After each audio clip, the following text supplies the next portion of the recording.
ಶಿರಾ ನಗರಸಭೆ ಅಧ್ಯಕ್ಷ ಜಿಶಾನ್ ಮೊಹಮ್ಮದ್ ವಿರುದ್ಧ ಮಂಡಿಸಲಾಗಿದ್ದ ಅವಿಶ್ವಾಸ ನಿರ್ಣಯ ಸೋಲು ಕಂಡ ಬಳಿಕ ನಗರಸಭೆ ರಾಜಕೀಯದಲ್ಲಿ ಆರೋಪ ಪ್ರತ್ಯಾರೋಪಗಳು ಜೋರಾಗಿವೆ. ಸೋಲಿಗೆ ತಾಲೂಕಿನ ಮುಖಂಡರೇ ಕಾರಣ ಎಂದು ಮಾಜಿ ಅಧ್ಯಕ್ಷ ಅಂಜಿನಪ್ಪ ಆರೋಪಿಸಿದ್ದಾರೆ. ಮಾಜಿ ಅಧ್ಯಕ್ಷೆ ಪೂಜಾ ಪೆದ್ದರಾಜ್ ಕಾಂಗ್ರೆಸ್ ಹಾಗೂ ನಗರಸಭೆ ಆಡಳಿತದ ವಿರುದ್ಧ ತೀವ್ರ ಅಸಮಾಧಾನ ವ್ಯಕ್ತಪಡಿಸಿದ್ದಾರೆ.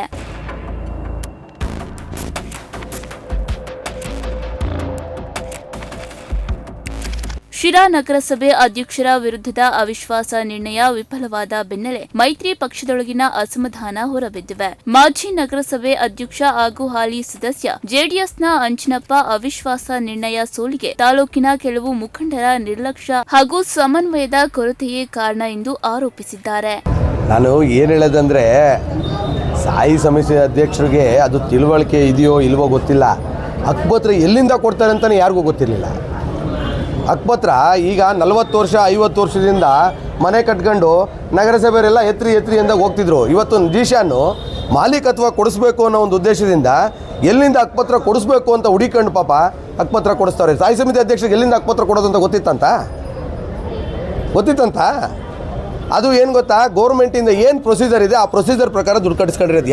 ಯಾವುದೇ ರೀತಿ ಏನು ಮಾಡೋಕ್ಕೆ ಬರಲ್ಲ. ಸುಮ್ಮನೆ ಕಾನೂನು ಎಲ್ಲ ತಿರ್ಚೋಕ್ಕೂ ಆಗಲ್ಲ. ಕಾನೂನು ಮುಂಚೆನೇ ಆಗಿರುತ್ತೆ. ನಾವೇನು ಹೊಸ್ದಾಗಿ ಜಿಶಾನ್ ಏನು ಬರ್ದಿಲ್ಲ ಅಲ್ವಾ, ನಾನೇನು ಬರ್ದಿಲ್ಲ. ಕಾನೂನಲ್ಲಿ ಏನಿಂದ ಗೌರ್ಮೆಂಟಿಂದ ಆರ್ಡ್ರ್ ಬರುತ್ತೆ ಅದನ್ನು ಮಾಡ್ತಾ ಇರೋದು. 40-50 ವರ್ಷದಿಂದ ಏನು ಮಾಲೀಕತ್ವ ಇಲ್ಲ ಅಂತ ಎಲ್ಲ 5-6 ಸರ್ವೆ ನಂಬರ್ ಯಾಕೆ ಹೇಳ್ತಿದ್ದೀರಾ? 5-6 ಸರ್ವೆ ನಂಬರಲ್ಲಿ ಬರೋದು 1,000 ಏನೋ 1,000 ಅವಷ್ಟೇ 1 ವರ್ಷ ಹಕ್ಕುಪತ್ರ ಬರ್ತವೆ. ಮೈತ್ರಿ ಪಕ್ಷದ ಮುಖಂಡರು ಒಗ್ಗಟ್ಟಿನಿಂದ ಕಾರ್ಯನಿರ್ವಹಿಸಿದ ಕಾರಣ ಅವಿಶ್ವಾಸ ನಿರ್ಣಯ ಯಶಸ್ವಿಯಾಗಲಿಲ್ಲ. ಇಂತಹ ಬೆಳವಣಿಗೆಗಳು ಮುಂದುವರೆದರೆ ಮುಂದಿನ ದಿನಗಳಲ್ಲಿ ಮೈತ್ರಿಯ ಗೆಲುವಿನ ಮೇಲೆ ಪರಿಣಾಮ ಬೀರಬಹುದು. ಪಕ್ಷದ ನಾಯಕರು ಆತ್ಮಾವಲೋಕನ ಮಾಡಿಕೊಳ್ಳಬೇಕು ಎಂದು ಅಂಜಿನಪ್ಪ ಹೇಳಿದ್ದಾರೆ. ಇನ್ನು ಮಾಜಿ ನಗರಸಭೆ ಅಧ್ಯಕ್ಷೆ ಹಾಗೂ ಹಾಲಿ ಸದಸ್ಯೆ ಪೂಜಾ ಪೆದ್ದರಾಜ್ ಕೂಡ ತೀವ್ರ ಆಕ್ರೋಶವನ್ನ ವ್ಯಕ್ತಪಡಿಸಿದ್ದಾರೆ. ಕಾಂಗ್ರೆಸ್ ಪಕ್ಷ ಹಾಗೂ ಶಾಸಕರ ವಿರುದ್ಧ ಹೋಗಿ ಜಿಶಾನ್ ಮೊಹಮ್ಮದ್ ಅವರು 13 ಸದಸ್ಯರ ಬೆಂಬಲದೊಂದಿಗೆ ಅವಿಶ್ವಾಸ ಮಂಡಿಸಿದ್ದಾರೆ ಎಂದು ಆರೋಪಿಸಿದ್ದಾರೆ. ಪಕ್ಷಕ್ಕೆ ದ್ರೋಹ ಮಾಡಿದ್ರು ಅನ್ನೋ ಮಾತಲ್ಲ. ನಾವು ಏನ್ ಗೊತ್ತಾ, ನಮ್ಮ ಮೇಲೆ ನಮ್ಮ ಸಾಹೇಬ್ರು ಏನು ಹೇಳಿದ್ರು, ನಮ್ಮ ಜಜೇಂದ್ರ ಸಾಹೇಬ್ರು ನೀವು ಅವಿಶ್ವಾಸ ಮಂಡನೆ ಮಾಡಿ ಅಂತ ನಮ್ಗೆ ಹೇಳಿದ್ರು. ಕಾಂಗ್ರೆಸ್ನವ್ರು, ನಾವೇನು ಇಲ್ಲಿ ಕಾಂಗ್ರೆಸ್ನವ್ರು ಇದ್ದೀವಿ, ಇನ್ನೂ ಕಾಂಗ್ರೆಸ್ನವ್ರು ಟೋಟಲ್ 15 ಜನ ನಾವು ಒಗ್ಗಟ್ಟಾಗಿದ್ದೀವಿ ಕಾಂಗ್ರೆಸ್ನವರು.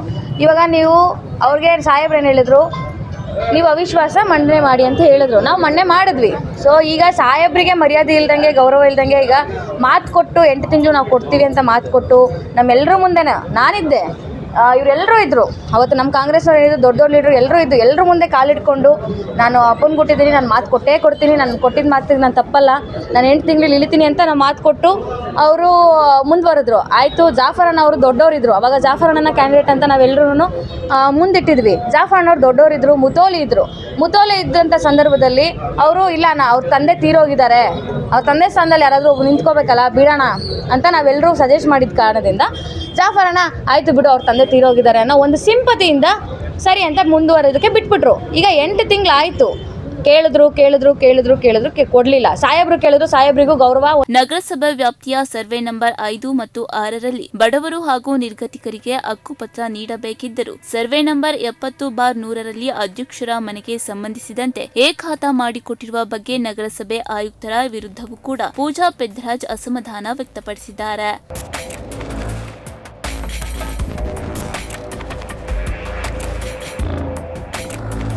ಇದೇ ವೇಳೆ ಬಡ ಜನರಿಂದ ಖಾತೆ ಮಾಡಿಸಲು ಹಣ ಕೇಳಲಾಗ್ತಿದೆ ಎಂಬ ಗಂಭೀರ ಆರೋಪವನ್ನ ಅವರು ಮಾಡಿದ್ದಾರೆ.